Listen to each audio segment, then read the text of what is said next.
Harp on Sports, the Bar, Podcast Media, Audio, Radio Network. What do we have in store for you on this edition of The Bar?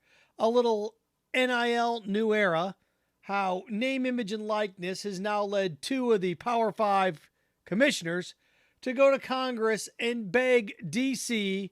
for helping control a problem that they're creating. Greg Sankey, this is, the power structure and the conferences and how they hate the NCAA and they want the NCAA to enforce rules. Conference commissioners are a bunch of hypocrites right up there with university presidents. And these two, is it Kliavkoff, the commissioner out of the Pac-12? This is just embarrassing. What a bunch of hypocrites. And I know what they want. We're going to talk about that. Phil's finances. Phil Mickelson clipped, $40 million he spent gambling from 2010 to 2014, well, according to an assertion by those close to him, why this is not that big of a deal when you take a step back. It's bad, and it looks bad. But overall, why it's not. And also, and this may be I don't want to say the craziest thing that we have for you, but it just may be when it's all said and done. Because it's kind of sneaking up there. I was talking about the Jaguars going to London, moving to London. Jags fans, no! The mayor of Dallas wants a second NFL team. Before you say, oh, that's ridiculous, Seth. Why? Dallas couldn't support two NFL teams? Well, they already got the Cowboys. Yes, we put two in LA, two in New York. Dallas is going to be the third biggest metroplex within the next 5 years. Dallas couldn't have two NFL teams? Oh. Sneaky, sneaky, sneaky. Watch out for that. So we're going to look at that as well. The big D. D stands for deuce is in two. Harp on Sports, the Bar. Let's hear. At Harp on Sports Twitter, at Harp on Sports Instagram, Auditory Route, Buzzsprout, Spotify, Apple Podcast, Harp on Sports The Bar, Facebook page, Harp on Sports the YouTube channel, and of course, harponsports.com. Let's start off with this first. Kliavkoff and Sankey going to D.C. Not the same as Mr. Smith goes to Washington, but they go to D.C. And they're going to ask Congress for help with the NIL. This is what they don't have an answer for it. They don't. Do you see how commissioners in major conferences have answers for everything except this? And this is something they create. Athletic directors are upset about this. Well, the athletic directors are overseeing these collectives. There's one at the University of Florida. They're all over the place. Boosters siphon money in, and then the collective pays the athletes out of the money that the boosters get in. Now, the whole crux of this was it supposed to be used for recruiting? Well, Emory Jones just signed with Arizona State because he's going to get $75,000 in NIL sponsorships. It may not have been the intended cause, and it was fine until the universities got involved. This whole thing that NIL's out of control, yeah, you guys are doing it. You created this arms race. It's gotten out of control. And now the individual schools are looking around going, we got to do something about this. We got to do something about this. You know whose fault it is? And what's funny about this is this Kliavkoff dude from the Pac-12 says, the NCAA needs to step in. Oh, you guys have been draining their power for years. Complain about the way they punish teams. The NCAA, what a bunch of hypocrites. You've been draining their authority. And you've drained their authority, so you sue them, right? Penn State gets nailed. Penn State should have gotten nailed. Probably should have gotten more. Probably should have gotten the death penalty, letting the defensive coordinator rape kids for 20 years. And then what happens? Well, the 4-game bowl ban's too much. Let's get 2. USC got punished more for Reggie Bush, his mom getting a house, than Penn State did for allowing a coach to rape kids. And you complained about that. Complain about LSU. Complain about Miami. Everybody wants cops when their house is broken into, but nobody wants cops around when you're going 90 and a 55 or 103 and a 55. Right, Anthony Richardson? So I look at this. And what's funny about this is about 12 years ago, Orrin Hatch, senator from Utah, was getting involved with the BCS because he said the BCS wasn't fair. Do you know what Sankey and the rest of the commissioners said? Because Utah wasn't in the Pac-12 at the time. They said, get lost. DC, we don't need you. Stay out of this, Washington. Stay out of this. Stay out of private business. And now, hey, can you guys come help us here? Why? Because they don't want to be the bad guys. If I were DC, and this is where DC gets, oh, well, yes, we'll come in and save that. If I were Washington, I'd say you figure it out on your own. We're not helping you. Here's where Congress should look at them and say, and I'm not going to say Congress has better things to do because they don't. They really don't. What else are they going to do? Solve the budget. They're not doing any of that stuff. Congress got involved and stopped steroids in baseball. Congress got involved and ended concussions in football, or at least made the NFL do something about concussions. When Congress gets involved, steroids in baseball, concussions in football, they get stuff done. Because nobody wants to use their tax-exempt status, antitrust laws. Do you know why the NFL, or do you know why these guys want Congress to get involved? Because they don't want college athletes to be employees. They're trying to find a way, Greg Sankey and this Kliavkoff dude, they're trying to find a way to screw over the students and the athletes so they can't get paid as employees. That's what they're trying to do. Because once they're employees, they can unionize and then game over. Or not game over. Then that changes the financial structure of things. Do you realize, like, this NIL stuff's out of control? Do you realize, like, arms races for $300 million, $200 million indoor practice facilities? It wasn't out of control for Greg Sankey, Kliavkoff then. It wasn't out of control when Clemson put a slide in their locker room. It wasn't out of control when LSU put sleep pods next to their lockers. It wasn't out of control and all this money being spent when Oregon used the same leather that Ferrari does for its cars on its seats in the film room on their seats. Wasn't out of control with that. But now it is. A bunch of hypocrites, man. Going to D.C. and begging senators and congressmen and congresswomen to bail you out of a mess that your schools are creating. And then for Kliavkoff to go, the NCAA's fault. Oh, what? They don't do something about this, and this is what they're doing. This is what they're doing. They're using the NIL to create a void so they can say the NCAA can't govern us. We want to break off and do our own thing. That's what they're doing. That's what they're doing. What do you do? Well, there's a way to solve this. There is. There's a way to solve this. I'll solve it right now. Each collective has a cap, like a salary cap. If the SEC has the, we're going to have a Gator collective like we do at Florida, fine. $2 million. That's all the money that can be in it, $2 million. And guess what? Every school gets the same. Some booster from Florida from Alabama wants to give $5 million. That's great. It all gets pooled together and divided by 14. Soon to be 16. Each team gets $2 million in NIL cap space. What you want to do with it, do it. You want to spend $200,000 for a receiver? Do it. You want to spend $50,000 for a linebacker? Do it. But you only get $2 million. And it has to go to this. You want to create your own collectives, you got to cap it. It's the only way that makes it work. How does the NFL do this? Well, how does the NFL stop dynasties? 8 Super Bowls in 10 years, well, exception of Tom Brady. How do you stop dynasties? Well, in order to create parity, you create the salary cap. Guys get good, they make enough money, they become free agents, they make money here. Team with the most money signs them. Whole goal of the NFL is communism, right? 8-8, everybody the same. Never happens. That's a goal. Structurally.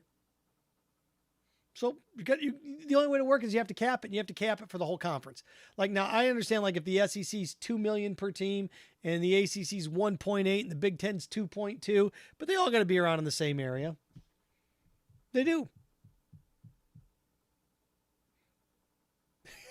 I just think it's funny that they're how dare these athletes? You guys are doing it. The athletes aren't paying themselves. Your collectives at your schools are. These kids it's out of control. This NIL's out of control. The schools are doing it.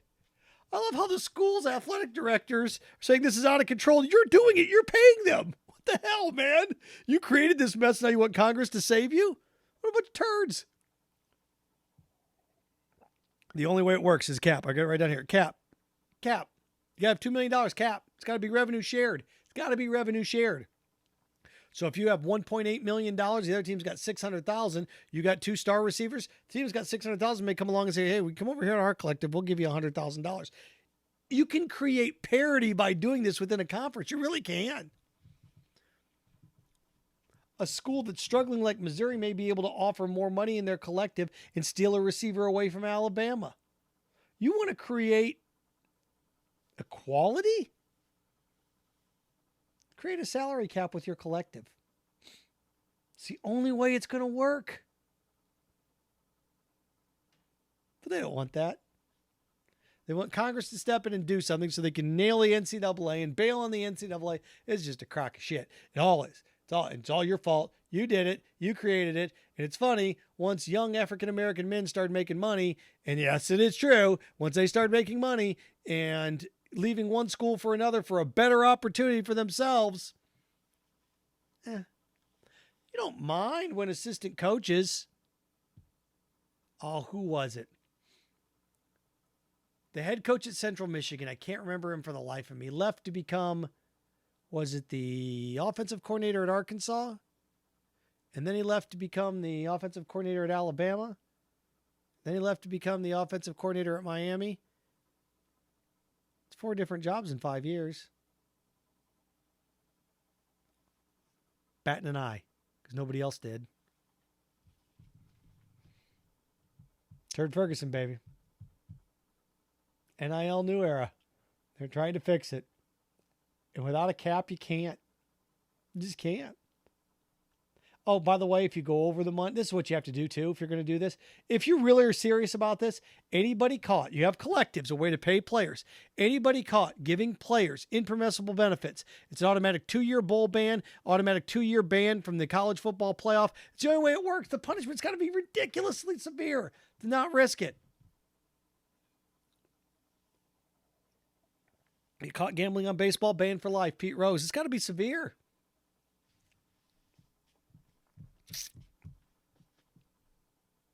We'll see.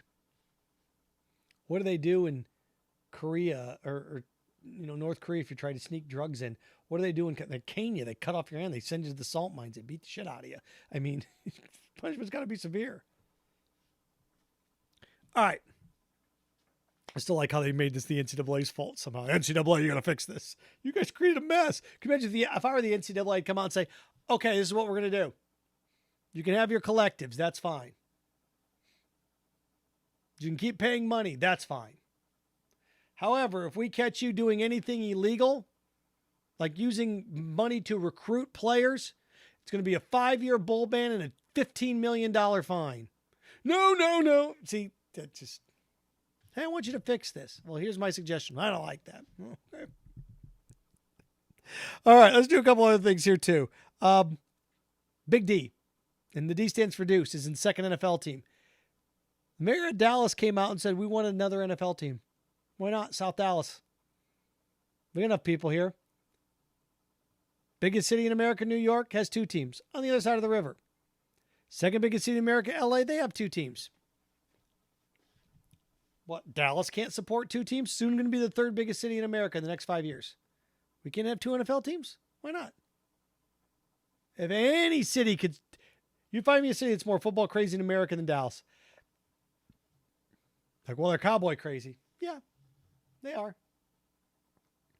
Think about the benefits of this. You instantly create a rivalry. The other Dallas team would be in the AFC, by the way. Just like it is in New York, NFC, AFC. They wouldn't share the Cowboys team. They'd have to build a new one. But the mayor already came out and said, well, we're trying to figure all this stuff out. Play the Cotton Bowl. Or play University of Tech. We will figure it out until something happens. I just think a second NFL team in Dallas would be awesome. Everybody's always worried about the Jaguars going to London. This should worry you more. And the reason I bring this up and I tie this into the Jaguars, Shad Khan just bought the fairgrounds in Jacksonville. Why? More land. Why do you need more land? Well, they're going to move parking here. No, they're not.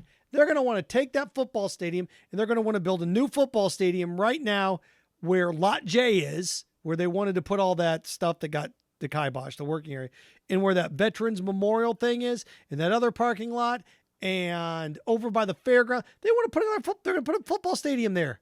That's what they want to do. They're going to ask for a brand new stadium. Well, no, they're not. Okay, then fine, they're not.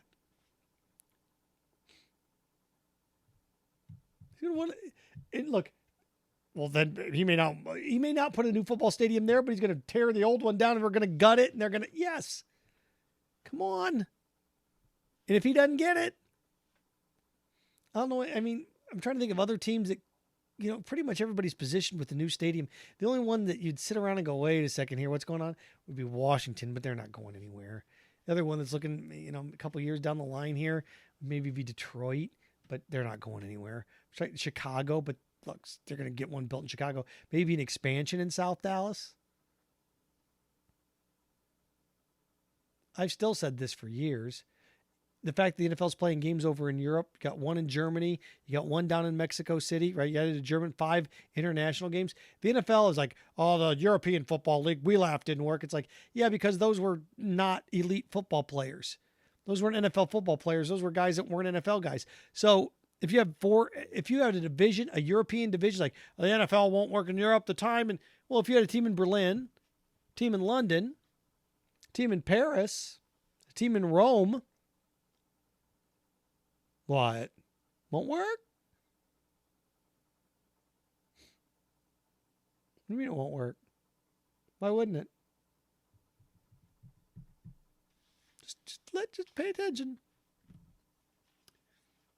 But that being said, if you want to expand here, and eventually you're going to get to 6 divisions of 6. What do we have? 8 divisions of 4, 6 divisions of 6. They're going to add, when the NFL adds, they're going to add 4 teams. Dallas saying we want a second team. You look around and go, what's more viable, St. Louis or Dallas number 2? What's more viable, Oakland or Dallas number 2? What's more viable? Think about things like that. What's more viable, San Diego or Dallas number 2? Financially, what do you think has a better chance to support an NFL team? Dallas' second team or Oakland or St. Louis? Or see where I'm going? Now, Jerry Jones got through. Well, oh my God. Financially, a second team in Dallas. Makes sense. Phil Mickelson. Oh, Philzy. Spent, according to those close to him, or at least he's in a book's coming out on Phil, and it's an unauthorized biography. Spent $40 million in gambling debts. $40 million in gambling debts. You're like, oh my God, that's a lot. Yeah. But Phil Mickelson's made close to $500 million in his career. What's that? 8% of his income? $40 million to you and me is a lot of money, but when you've made $500 million, is it? They say yes. I'd love to know what he's gambling on. Michael Jordan, they talk about how he's addicted to gambling. Phil's got $40 million in gambling debts. Okay. Some people betting on games is their stock investment, their Dogecoin, their Bitcoin, their whatever. It is. Now, I don't know what book he's taking action on to get to $40 million. I guess if you're betting $50,000 there, you can get up there. Phil's a bad gambler. Is it a big deal? Yeah, you don't want to be in with the wrong people because then he couldn't pay he and Bones had a falling out his caddy because he wasn't paying his employee. I get it. I get where it's ugly and nasty. But most people that have gambling debts, their gambling debts are more than they make. Phil's gambling debts aren't more than he makes. It's like when we had a story a couple years ago when Michael Jordan's son spent I don't know what it was. Was it like $75,000, $100,000 in a casino? I was like, oh my God, Michael Jordan's son blew $100,000 in a casino. It's like, yeah, his dad's a billionaire. Compared to, that's not that much. Now, I'm not saying 40 million isn't a lot because it's a ton of money. Oh my God. I mean, I'd love to have the taxes on that money. I'd like to have 10% of the taxes on that money. Change my life. Change all of our lives. Boy, Spill spent $40 million gambling. I'm like, okay. Over how much of a stretch run? From 2010 to 2014. Now that's the bigger deal. It's not that he had that much. He had it over a 4-year span. But he's made over almost $500 million in his career. So 8% of the money that he's made, he squandered gambling. You hear about people that go bankrupt, NFL football players that squander all their money because they invest with the wrong guy. There's a whole show on that. Was it Broke? ESPN did a 30 for 30 on this. So Phil blew 8% of the money that he made gambling. It's $40 million in gambling debts. It's bad. But when you think about people owe like $70,000, $100,000 to bookies, they owe more than they make. Phil spent 8% gambling. Bad. But forgive me if you're not going to get any shock and awe out of me on that one compared to his worth. The stock market crashed today. We lost like 1,000 points in the Dow. Like Elon Musk lost like how many? $500 million because Tesla went down. Now it's going to go back up. He's going to make $300 million tomorrow. So it just value. Harp on Sports, the Bar Podcast Media Audio Radio Network. Follow, share, like, subscribe at Harp on Sports Twitter, at Harp on Sports Instagram, Buzzsprout, Spotify, Apple Podcasts. You want to consume it during the auditory route, Harp on Sports Facebook page, Harp on Sports, the YouTube channel, and of course, harponsports.com. Remember, stay clean, stay focused, stay strong. Frankenstein. Have fun with your friends.